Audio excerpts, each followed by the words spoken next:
So good morning my friends, कैसे हैं आप सब। Account management and professional practice के आज ये वीडियो दूसरा पार्ट है। इससे पहले का पार्ट मैं डिस्कस कर चुका हूँ, आप इसी वीडियो की डिस्क्रिप्शन लिंक में चेक कर सकते हैं। तो बिना देरी किए हुए वीडियो को स्टार्ट करते हैं और देखते हैं कि क्या है पार्ट सेकंड में, और हमें account management and professional practice में क्या क्या पढ़ना बाकी रह गया है। तो जैसा कि मैंने आपको बताया था कि कुछ चैप्टर रह गए हैं, तो मैं उस चैप्टर को कवर करने वाला हूँ। ओके दोस्तों, तो चैप्टर हमारा है कैश से रिलेटेड। आप सिलेबस में मैंने आप लोगों को बताया था, तो आप वहाँ से चेकआउट कर सकते हैं। तो कैश मतलब कि रोकड़, नकदी तथा तिजोरी क्या है ये, इसकी जो आप डेफिनेशन देख सकते हैं, परिभाषा क्या किताबी लैंग्वेज देख सकते हैं। रोकड़ या नकदी कैश तो आप अपनी लैंग्वेज में तो जानते ही होंगे, और बात रही किताबी लैंग्वेज की, तो आप इस चीज़ को देखकर याद कर सकते हैं। अगर मैं पढ़ने बैठूंगा ना, तो कल की तरह वीडियो बहुत ही लेंदी हो जाएगा और रिस्पांस बिल्कुल ज़ीरो निकलेगा, क्योंकि मैंने सिर्फ इतनी मेहनत करके बुक मंगवाई। बुक मंगवाने के बाद पूरी मेहनत करी कि सिलेबस में क्या क्या मुझे लोगों को बताना है, जो भी हमारे भाई बहन या स्टूडेंट देख रहे हैं, मैं उन लोगों को क्या क्या बताऊं जो सिलेबस में इनके लिए हो। तो मैंने बहुत ही मेहनत की, सिलेबस उठाया। सिलेबस उठाने के बाद मैंने सिलेबस देखा, फिर सिलेबस से पूरी किताब को पढ़ने के बाद मैंने टिक लगाया कि क्या क्या चीज़ उनको बताना रहेगा। तो मैंने वो सब मेहनत की, और आप लोगों को ये जानकारी अच्छी लगेगी कि रिस्पांस ज़ीरो निकला। ना ही लाइक बढ़े और ना ही आपके सब्सक्राइब बढ़े। सब्सक्राइब चलो बहुत अच्छी बात रही कि रिस्पांस कल अच्छा आया। 3 लोगों ने मेरे चैनल 3 नहीं 5 लोगों ने मेरे चैनल को सब्सक्राइब कर लिया है अभी। तो उन्हीं लोगों का बहुत बहुत धन्यवाद जिन्होंने सडनली मेरे इस YouTube चैनल को सब्सक्राइब कर लिया था। बहुत ही धन्यवाद आप लोगों का। और लाइक जो आए हैं वो 4-5 लाइक आए हैं, और 2-3 कमेंट आए हैं। और जो कमेंट आए हैं वो हमारे विजय वीर एक भाई साहब हैं, उन्होंने कमेंट किया है। बहुत ही वो रेगुलर मेरे वीडियो पे अपडेट रहते हैं, तो उनका बहुत बहुत धन्यवाद। विजय वीर सिंह फ्रॉम बदायूं, आप लोग उनके बारे में जानते होंगे, जो गवर्नमेंट पॉलिटेक्निक सोरों कासगंज से रिलेटेड है। तो अब मैं बात करूँगा कैश के या नकदी या तिजोरी, इसके बारे में जो डेफिनेशन है आप लोग पढ़ लीजिएगा। और ज़्यादा कुछ इसमें खास नहीं है, आप लोग प्रैक्टिकली रूप में करते होंगे ये सब चीज़ें। तो प्रैक्टिकली और थ्योरी में आप लोगों का ज़मीन आसमान में फ़र्क हो जाता है, क्योंकि प्रैक्टिकल में हम लोग चीज़ों तो देखते हैं, लेकिन थ्योरी में अगर वही बात लिखने को आ जाए तो किस प्रकार से हम उस चीज़ को डिफ़ाइन करते हैं, ये थोड़ा सोचना मुश्किल हो जाता है। तो क्यों ना प्रैक्टिकली रूप में तो आपने प्रैक्टिकल के करके देखा तो होगा, हम थ्योरिकल रूप से देख सकते हैं। रोकड़ या नकदी, एक सामान्य व्यक्ति केवल करेंसी नोटों तथा सिक्कों को रोकड़ के रूप में जानता है, परंतु सार्वजनिक निर्माण लेखों के अंतर्गत निम्नलिखित सभी पत्र रोकड़ मानी जाती है। तो करेंसी नोट, वैध सिक्के, डिमांड ड्राफ्ट, प्रेषण, अंतरण रसीदें, इसे रिमिटेंस ट्रांसफ़र रसीद बोलते हैं, पोस्टल ऑर्डर, डाक विभाग द्वारा जारी पोस्टल ऑर्डर भी रोकड़ के अंतर्गत आते हैं, रसीदी टिकट, ये सब चीज़ें आप लोगों के रोकड़ या नकदी के अंतर्गत आता है। अब बात करते हैं रोकड़ का भुगतान। रोकड़ का भुगतान आप सब लोग जानते हैं कि किस प्रकार से क्या किया जाता है। तो रोकड़ बही या कैश बुक, तो इसके बारे में आप लोग पढ़ सकते हो। DDO की होती है, किस प्रकार से इसमें बहुविकल्पी प्रश्न बन सकते हैं, ये आप लोगों को जानकारी होनी चाहिए। और अपने मन से ही आप लोग सोचो कि क्या इस थ्योरी से किस प्रकार के मल्टीपल चॉइस क्वेश्चन उठ सकते हैं या पूछे जा सकते हैं। ओके दोस्तों, तो ये सब दे रखा है। रोकड़ बही या कैश बुक 2 प्रकार की होती है, मुख्य रोकड़ बही और सहायक रोकड़ बही। इसके बारे में डिफिनीशन देख सकते हैं आप लोग। अब बात करते हैं तिजोरी या रोकड़ पेटी के बारे में। तो रोकड़ पेटी क्या होता है क्या नहीं होता है, आप लोग इसके बारे में पढ़ सकते हो। ये दे रखा है, ट्रेजरी बैंक तथा अन्य स्रोतों से प्राप्त सरकारी रोकड़ निपटान होने तक तथा अवशेष नकदी की सुरक्षा की पूर्ण जिम्मेदारी आहरण एवं वितरण अधिकारी डीडीओ की होती है। रोकड़ के लेन देन में सावधानियां, तो सावधानियां इनके बारे में पढ़ सकते हैं। तो रोकड़ के लेन देन में सावधानियां कौन कौन सी होनी चाहिए, इससे भी बहुविकल्पी प्रश्न पूछ सकता है कि रोकड़ के लेन देन में सावधानियां कौन कौन सी हैं। तो दे देगा और एक गलत दे देगा, तो आप लोगों को उसी पर टिक लगाना है। अब बात करते हैं रोकड़ प्राप्त करने की विधि। ट्रेजरी के नाम पर बिल बनाकर अपने हस्ताक्षर चेक द्वारा। तो दो प्रकार से रोकड़ प्राप्त करने की विधि है। तो विधि के बारे में संक्षिप्त रूप में देखते हैं हम लोग। तो सेकंड, चेक द्वारा भुगतान। चेक या चेकबुक के बारे में आप लोग बैंक में चेकबुक या चेक के द्वारा भुगतान किस प्रकार से किया जाता है उसके बारे में आप लोग देख सकते हो। चेक लिखने की विधि जो है इस प्रकार से है, शायद आप लोग जानते हो थ्योरिकल रूप से, तो आप पढ़ सकते हो इसके बारे में। क्योंकि अगर मैं पढ़ने बैठूंगा तो 10 मिनट ऐसे ही चले जाएंगे और वीडियो बहुत लेंदी हो जाएगी और आप लोगों का रिस्पांस भी अच्छा नहीं आ पाएगा। ओके दोस्तों, तो एक इम्पॉर्टेंट चीज़ है, अगर आपको जैसे लिखा हुआ है, एक इम्पॉर्टेंट चीज़ है ये, रुपए के आगे चेक की मूल राशि से अगली पूर्ण संख्या डाली जाती है। जैसे यदि चेक रुपए 710 रुपए का है तो 711 रुपए से अधिक नहीं शब्द लिखे जाएंगे। इसे आड़ी प्रविष्टि कहते हैं, cross entry. What is cross entry, तो आप लोग ये बता सकते हो एग्जाम्पल, और पूछ भी सकता है कि क्रॉस एंट्री क्या होती है। ओके दोस्तों, और ये हमारे सिलेबस में नहीं है, मैं आप लोगों को सिर्फ सिलेबस में वही बता रहा हूँ जो आप लोगों के सिलेबस में है। तो दोस्तों जरा एक बार नॉलेज के लिए, फिलहाल सिलेबस में नहीं है, लेकिन आप लोग एक फ्यूचर आर्किटेक्ट हो, फ्यूचर में इंजीनियर बनोगे, तो वहाँ पे ट्रांजैक्शन किस प्रकार से किया जाता है, क्या डॉक्यूमेंट या लिखित डॉक्यूमेंट लगते हैं, तो आप इसके बारे में पढ़ सकते हो। इसी लिखा है ना, अवर अभियंता द्वारा सरकारी धन प्राप्ति के स्रोत। और जब आप धन प्राप्त करते हो तो रसीद किस प्रकार से क्या होती है, किस अनुच्छेद के अंतर्गत आती है, ये सब पढ़ सकते हो। देखो ये सब दे रखा है। अतः ऐसे अधिकारी जिनके पास रोकड़ बही नहीं होती है उनकी रसीद पुस्तिका 3 प्रतियों वाली होती है। तो क्या क्या चीज़ें हैं इसके बारे में पढ़ सकते हो आप लोग, ठीक है। अब बात करते हैं कुछ, ये हमारे सिलेबस में है, बहुत ही इम्पोर्टेंट टॉपिक रहा है हमारे लोगों का। इसमें से सबसे ज़्यादा मल्टीपल चॉइस क्वेश्चन पूछे जाएंगे, जैसा कि मेरा मानना है। रोकड़ निपटान तथा ट्रेजरी कोषागार चालान, जिसे बोलते हैं कैश डिस्पोजल एंड ट्रेजरी चालान। सरकारी रोकड़ का चालान क्या होता है क्या नहीं होता है, इसके बारे में आप अच्छी तरीके से पढ़ सकते हो। प्लीज़ आप लोगों से रिक्वेस्ट है कि अगर मैं पढ़ूंगा तो वीडियो लेंथी हो जाएगी और आपको वीडियो देखने में और पढ़ने में मज़ा भी नहीं आ पाएगा। तो आप लोग वीडियो को पॉज करें और खुद ही पढ़ें, तब आप लोगों को अच्छा लगेगा, ठीक है। तो कोषागार चालान या ट्रेजरी चालान ये है फॉर्मेट, आप लोग पढ़ सकते हो। वीडियो को पॉज करो और देखो कि इसमें लिखा क्या है और किस प्रकार से इसमें क्वेश्चन बन सकते हैं। ओके, ये मैंने सिर्फ बहुत ही मेहनत की है, एक एक पेज मैंने पलट के रखा है कि आपके सिलेबस में क्या क्या चीज़ हो सकती है। तो ट्रेजरी चालान भरने की विधि क्या है ये देख लीजिए, आप लोग पढ़ा लिखा हुआ है ट्रेजरी चालान भरने की विधि, और कॉलम 1, कॉलम 2, कॉलम 3, कॉलम 4, तो इसके बारे में पढ़ सकते हो। Column 1, column 2, column 3। कॉलम 3 के अंतर्गत क्या आता है, ट्रेजरी चालान भरने की। कॉलम 2 के अंतर्गत क्या आता है, निम्न में से क्या है, कौन सही है, तो इसमें से क्वेश्चन पूछा जा सकता है। ओके दोस्तों, मैं सिर्फ आप लोगों को मटेरियल बता रहा हूँ और क्या क्या सिलेबस में है वो बता रहा हूँ, जो कि आप लोगों को इम्पोर्टेंट है आप लोगों के लिए।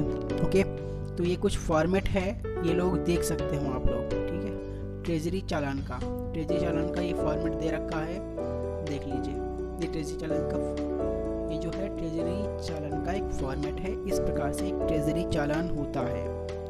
ओके, अब बात करते हैं अग्रदाय अग्रधन, इम्प्रेस्ड और एडवांस। अग्रदाय के बारे में पढ़ सकते हो कि भाई अग्रदाय क्या होता है। तो सरकारी कार्य के हित में किसी अधीनस्थ कर्मचारी को छोटे मोटे सरकारी भुगतानों के लिए दी गई उपयुक्त धनराशि अग्रदाय कहलाती है। मतलब कि सपोज दैट आप एक डिपार्टमेंट में एक कर्मचारी होता है जिसे एडवांस में रुपया दिया जाता है। जैसे कि भाई ये लो 10,000 रुपये या 1,00,000 रुपये, इसमें जो भी चीज़ें होती हैं जैसे कि खाना पीना, कोई अधिकारी आया है उसका चाय पानी बिस्तर, जो भी चीज़ें हैं, आने जाने का खर्चा, भाई तुम जा रहे हो कहीं विज़िट करने के लिए, साइट विज़िट करने के लिए, तो पेट्रोल डलवाओगे गाड़ी में, तो पेट्रोल के लिए खर्चे वगैरह, ये सब गवर्नमेंट पहले से ही दे देती है आपको। तो इसे बोलते हैं अग्रदाय अग्रधन। अग्रदाय की आवश्यकता क्या है आप लोग पढ़ सकते हो। स्थायी अग्रदाय और अस्थायी अग्रदाय। तो इसके बारे में स्थायी अग्रदाय क्या होता है इसके बारे में आप लोग वीडियो पॉज करके पढ़ सकते हो, क्योंकि अगर मैं बैठूंगा पढ़ने के लिए तो वीडियो लेंदी हो जाएगा और रिस्पांस 0 निकलेगा कल की तरह। तो सॉरी दोस्तों, बहुत ही बुरा लगा मुझे कल, क्योंकि मैंने इतनी मेहनत से वीडियो बनाई और रिस्पांस 0 निकला। तो आप लोग प्लीज़ रिस्पांस को दीजिए, क्योंकि बहुत ही दिल को ठेस पहुँचती है। अगर आप मेरे स्थान पे होते तो आप लोग क्या करते, ठीक है, क्योंकि इतनी मेहनत से मैं वीडियो बना रहा हूँ और रिस्पांस थोड़ा अच्छा नहीं निकल पा रहा है। तो अब बात करते हैं अग्रदाय धारक। अग्रदाय धारक ये हमारे सिलेबस में नहीं है, अगर नॉलेज के लिए आप पढ़ सकते हो। ओके दोस्तों, तो थोड़ा यहाँ पे शॉर्ट नोट है, स्थायी और अस्थायी अग्रदाय की तुलना तो किस प्रकार से कर सकते हैं और क्या क्या चीज़ें हैं आप लोग इसके अंतर्गत पढ़ सकते हो। पूरा है, वीडियो को पॉज कर लीजिए। ओके, वीडियो को पॉज करके देख सकते हैं आप लोग। ओके,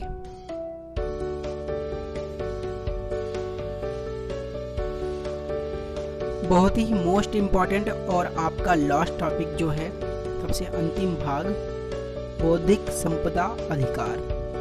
इसमें से आपका ये मान लीजिए 75% जो आपका कोर्स है वो इसी से पूछा जाएगा। ये एकमात्र ऐसा लेसन है जिसमें सबसे ज़्यादा क्वेश्चन आप लोगों से पूछे जाते हैं। तो बौद्धिक संपदा अधिकार, इसके बारे में क्या है और इसका इंट्रोडक्शन क्या है, आप लोग इसके बारे में अच्छी तरीके से पढ़ सकते हो। क्योंकि वीडियो 13 मिनट का हो चुका है, तो कहीं ना कहीं मुझे लगता है कि इतना लेंदी वीडियो हो जाएगा, आप लोगों के लिए सूटेबल नहीं है, नहीं तो कल की तरह रिस्पांस 0 निकलेगा। संपत्ति के प्रकार, जो काइंड ऑफ प्रॉपर्टी होती है, किस प्रकार की या कितने प्रकार की प्रॉपर्टी होती है। तो प्रॉपर्टी 2 प्रकार की होती है, मूर्त अमूर्त, मतलब कि भौतिक और अभौतिक। मूर्त संपत्ति या भौतिक संपत्ति, कॉर्पोरियल प्रॉपर्टी, इस संपत्ति के अंतर्गत चल व अचल संपत्ति और वास्तविक एवं व्यवस्थिक संपत्ति आती है। और अमूर्त या अभौतिक संपत्ति, इनकॉर्पोरियल प्रॉपर्टी, इसके अंतर्गत सर्वमान्य संपातिक अधिकार आते हैं, जैसे पट्टा, प्रतिभूति, न्यास आदि, लीज और सिक्योरिटीज एंड ट्रस्ट। ओके दोस्तों, इसके बारे में पढ़ लीजिए कि संपत्ति कितने प्रकार की होती है। आप लोगों को एग्जांपल दे देगा, 1, 2, 3, 4, इनमें से कोई नहीं। तो आप लोगों को खुद अपने IQ लेवल के अनुसार करना होगा, क्योंकि मैंने ये पढ़ा दिया है आप लोगों को, तो आप लोग देख सकते हो। अब बात करते हैं बौद्धिक संपदा। बौद्धिक संपदा क्या है? सामान्यतः बौद्धिक संपदा का तात्पर्य ऐसी वस्तुओं से है जो किसी व्यक्ति द्वारा बुद्धि के प्रयोग में उत्पन्न होती है। बौद्धिक संपदा का तात्पर्य ऐसी वस्तुओं से है जो व्यक्ति द्वारा बुद्धि के प्रयोग से उत्पन्न होती है। व्यक्ति ने सोचा कि अगर मेरे पास रुपए होंगे तो वो मैं गाड़ी खरीद सकता हूँ। तो उसने सोचा कि अगर पैसे होंगे तो गाड़ी आ जाएगी तो मैं अपनी लाइफ को प्रोफेशनली बना सकता हूँ। तो रुपए कैसे आएंगे? मेहनत करने से आएंगे। तो मैं क्या करूँ ऐसा जिससे रुपए आएँ और रुपए से मैं गाड़ी खरीद सकूँ। तो ये जो थिंकिंग है ना, यही हमारी बौद्धिक संपदा है। संपदा क्या हो जाएगी? हमारी लास्ट में जो रिजल्ट आएगा कि हम गाड़ी खरीद लेंगे। तो ये हमारी एक प्रकार की बौद्धिक संपदा है। ओके दोस्तों, अब क्या है? ट्रिप्स के अनुसार, ट्रिप्स एक महान वैज्ञानिक या आप दार्शनिक बोल सकते हो, तो उनके अनुसार बौद्धिक संपदा को 7 श्रेणियों में रखा गया है। प्रतिलिप्याधिकार, विशिष्ट अधिकार पत्र या पेटेंट, व्यापार वाणिज्य चिन्ह, औद्योगिक डिजाइन, भौगोलिक उपदर्शन, समकलित परिपथ अभिविन्यास डिजाइन, गोपनीय जानकारी की सुरक्षा। तो ये तो हमने काइंड पढ़ लिए, लेकिन ये हमारे में नहीं है। आप लोगों को सिर्फ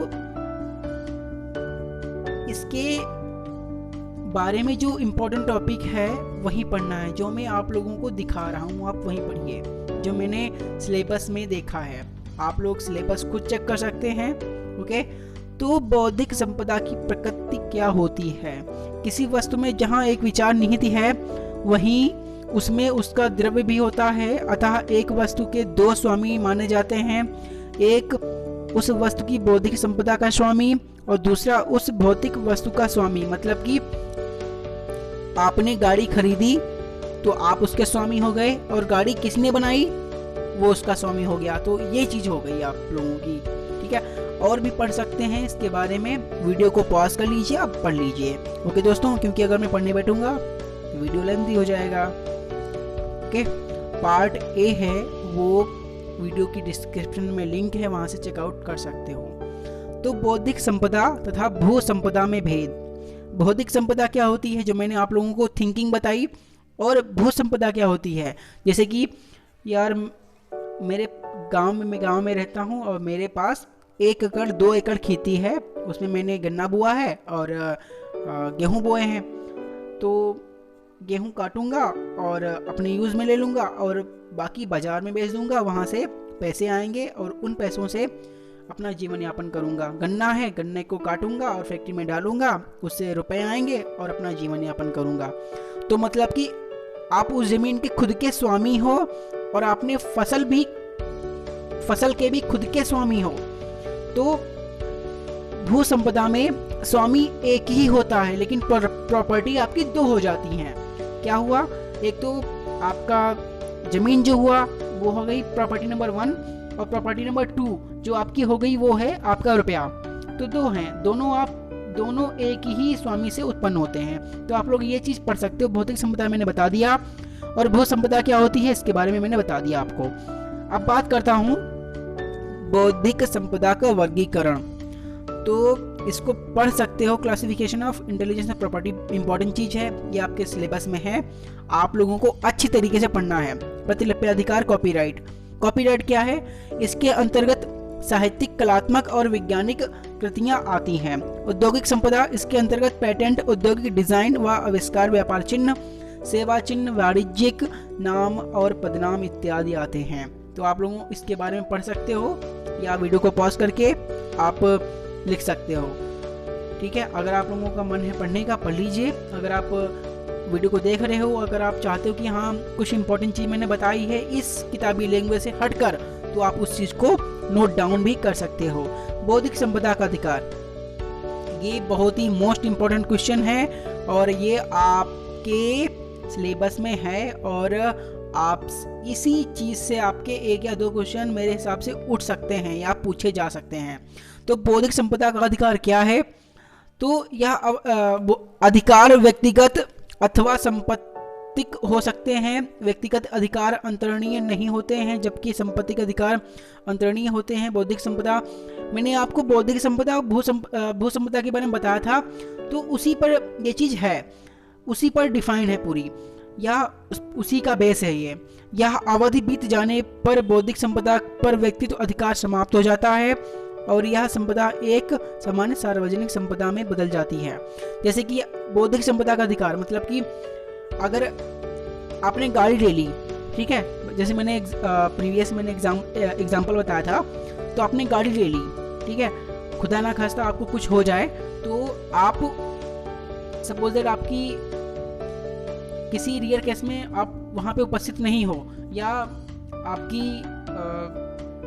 मतलब किसी समस्या में आप वहाँ पे है हो ही नहीं, तो वो उस चीज़ की प्रॉपर्टी वो उसके स्वामी आप ही हो, तो वो क्या होती है, वो आपके ट्रस्ट में चली जाती है या सरकार ले लेती है। आपने ये देखा होगा कि वो फलाने थे, उनकी ज़मीन थी, उनके बच्चे कोई नहीं थे, तो वो मर गए, तो उनकी ज़मीन जो है वो सरकार ने कब्ज कर ली। तो ये होता है पूरा। तो ये बौद्धिक संपदा का अधिकार कहने का मतलब यही है, आप लोग पढ़ सकते हो। ठीक है दोस्तों, मैंने इसका एग्जाम्पल भी बता दिया। और प्लीज़ कैसा मैं कंटेंट बना रहा हूँ, कैसा लग रहा है वीडियो आप लोगों को, तो ज़रूर बताइएगा, और हो सके तो लाइक सब्सक्राइब तो कर ही देना, इतना तो उम्मीद रखता हूँ आपसे। अब करता हूँ संरक्षित कृतियाँ, प्रोजेक्टेड वर्क। प्रोजेक्टेड वर्क क्या होता है, सिंपल सा हम ही लोग जो करते हैं भाई, कोई भी चीज़ जैसे कि पुस्तकाएँ, लेखा, व्याख्यान, अभिभाषण, नाट्य, संगीत तक, ये सब मतलब डिज़ाइन हम लोग जो आर्किटेक्ट इंजीनियर डिज़ाइन बनाता है, ये सब संरक्षित कृतियाँ के अंतर्गत आते हैं।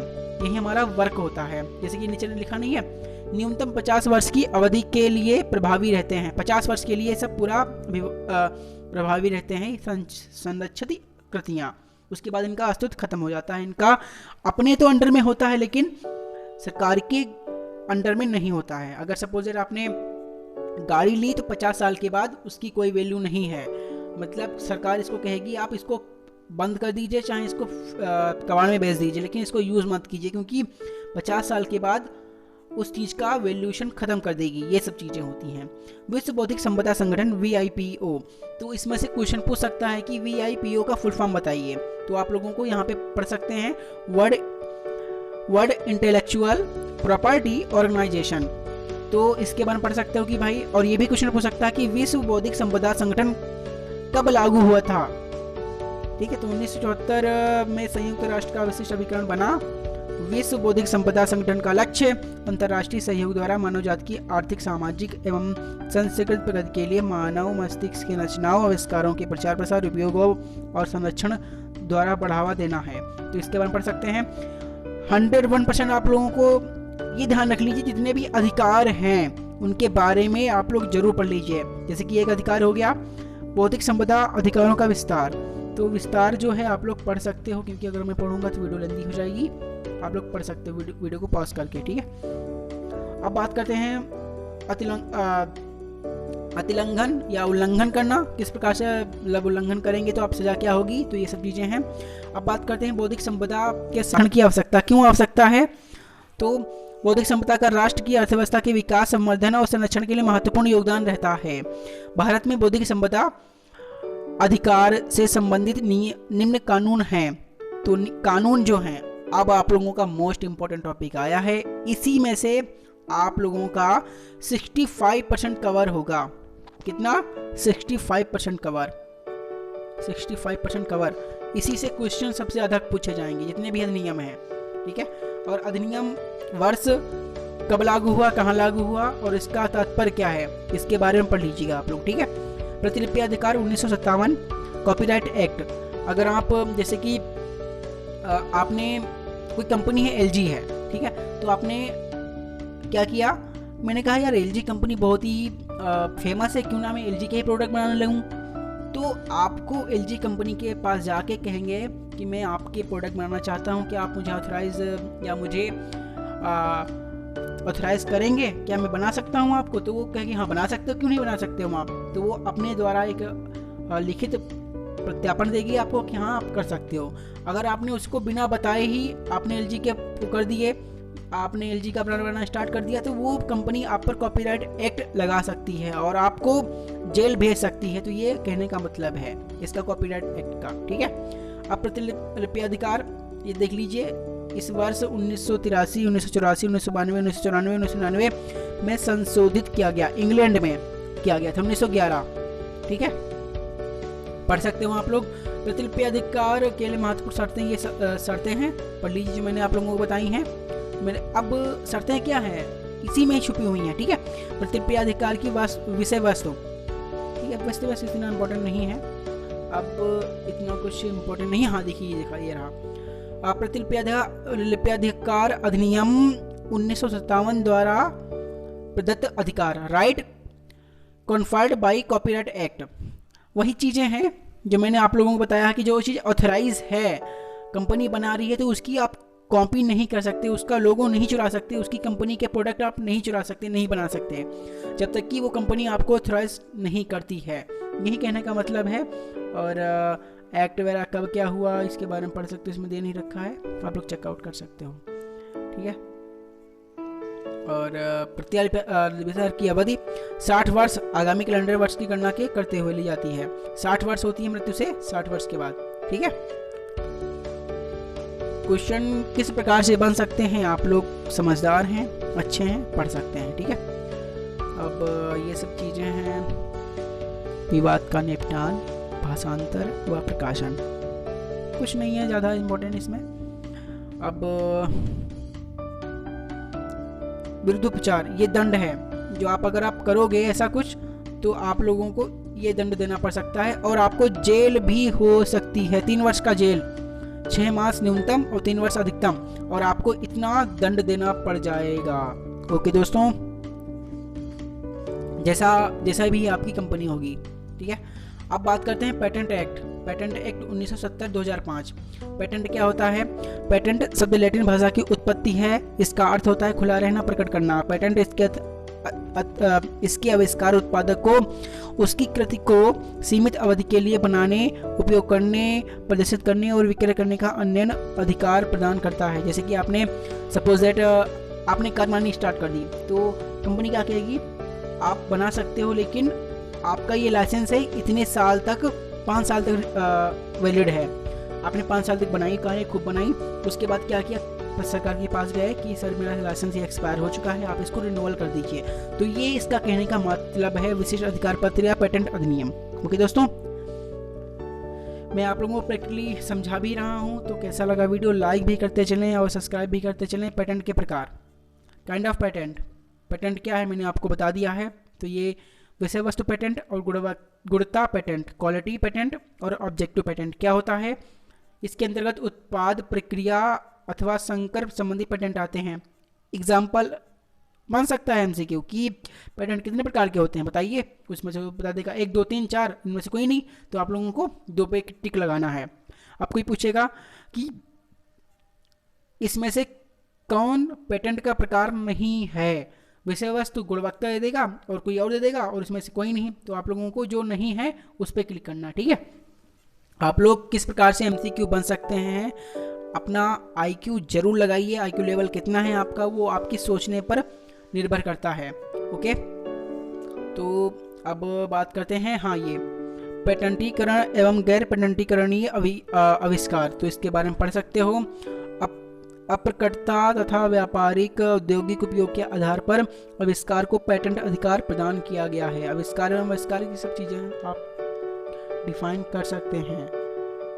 और आपका हाँ, भारतीय तथा अंतर्राष्ट्रीय पेटेंट अधिनियम, Indian and international patent act rule, तो ये कब निर्धारित हुआ, 1970, और कहाँ पे हुआ था, तो आप लोग पढ़ सकते हो, इसमें दे रखा होगा अगर आप लोग ध्यान से पढ़ेंगे तो। ओके, आवेदन की जांच, ये सब चीज़ें हैं, इतना इम्पोर्टेंट नहीं है। और अंतर्राष्ट्रीय बस इतना ही है। पेटेंट के अधिकार जो है थोड़ा इंपॉर्टेंट है, आप पढ़ सकते हो, ठीक है। वीडियो को पॉज करके, क्योंकि मैं पढ़ूंगा तो वीडियो लेंदी हो जाएगी, आधे घंटे की वीडियो बन चुकी है और शायद ही इसका रिस्पॉन्स देखो कितना निकलता है अब की बार। व्यापार चिन्ह, व्यापार चिन्ह क्या होता है, ट्रेडमार्क। हर एक कंपनी का खुद का लोगो होता है, जैसे एलजी का लोगो आपने देखा होगा, माइक्रोसॉफ्ट का आपने माइक्रोसॉफ्ट का देखा होगा, एमआई का, रियलमी का, सबका, हर एक कंपनी का एक ट्रेडमार्क या एक व्यापार चिन्ह होता है। तो आप समझ गए होंगे ये कब हुआ, 1999 से 2000 के समथिंग हुआ था, आप पढ़ सकते हो इसके बारे में, ठीक है।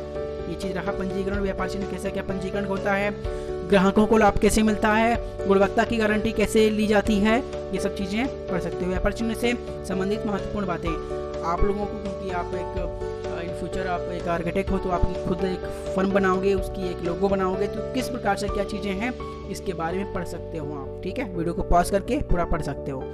10 तक दिख रहा है आपको, और उसके बाद लीजिए 11, 12, 16। ठीक है, पढ़ सकते हो। ओके, वीडियो पॉज कर लीजिए, देख सकते हो।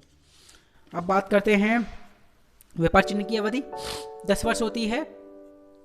10 वर्ष के बाद आप उस चीज़ को रिन्यूअल करा सकते हो, ये आपको ऑथराइज सरकार करती है। ठीक है, बस इतना ही था हम लोगों का, तो ख़त्म है यहाँ पे। ठीक है दोस्तों, तो कैसा लगा वीडियो? लाइक, शेयर, कमेंट और सब्सक्राइब वाला बटन जरूर दबा दीजिएगा। ठीक है, अगर कोई चीज़ समझ में नहीं आई है तो आप वीडियो की लिंक वीडियो की डिस्क्रिप्शन में जाके या कमेंट बॉक्स में जाके कमेंट कर सकते हो कि सर मुझे समझ में नहीं आया है। और प्रीवियस वीडियो में मैंने अपना वीडियो या अपना मोबाइल नंबर बता रखा है। आप प्रीवियस वीडियो में शुरुआत की वीडियो देखिए तो मैंने वहाँ पे मोबाइल नंबर बता दिए हैं, और वहाँ से कांटेक्ट मुझको कर सकते हो। ठीक है दोस्तों, तो प्लीज़ लाइक कर दीजिएगा, इतना तो मुझ पर एहसान कर दीजिएगा, क्योंकि बहुत मेहनत करता हूँ और आप लोगों का रिस्पांस बहुत ही कम आता है। प्लीज़ आप लोगों से हाथ जोड़कर विनम्र निवेदन है। ओके दोस्तों, तो कैसा लगा वीडियो? एक लाइक, एक शेयर, एक कमेंट, और अगर आप मेरे चैनल पर नए हैं तो सब्सक्राइब कर दीजिएगा। ठीक है, ये वीडियो आर्किटेक्चर असिस्टेंटशिप से 0 से लगाकर हाईएस्ट लेवल तक मैं स्टार्ट करने वाला हूँ। बैचलर ऑफ आर्किटेक्चर के लिए एडमिशन वगैरह प्रोसेस, नाटा, जेई, यूपीएससी, यूपीटीपीएससी, जो भी चीज़ें हैं मैं सब कवर करने वाला हूँ। इसमें धीमे धीमे करूँगा क्योंकि टाइम मेरे पास कम है। ठीक है, तो अब मैं बात करता हूँ नेक्स्ट वीडियो पे। नेक्स्ट वीडियो क्या है, ध्यान सुनिएगा। 4th सेमेस्टर वालों के लिए नेक्स्ट वीडियो है टाउन प्लानिंग। टाउन प्लानिंग के बारे में मैंने बता दिया है। बिल्डिंग साइंस के बारे में बात करूँगा, एस्टिमेट एंड कॉस्टिंग के बारे में बात करूँगा। ठीक है, कैसा लगा वीडियो? लाइक, शेयर, कमेंट, और नए हैं तो सब्सक्राइब करके नहीं जाइएगा। ठीक है, सब्सक्राइब नहीं किया है तो आप चैनल पे की जो साइड में दे रखा है आपका सब्सक्राइब बटन, उसको तोड़ डालो। ठीक है, मिलते हैं अब नेक्स्ट वीडियो में, तब तक के लिए जय हिंद दोस्तों।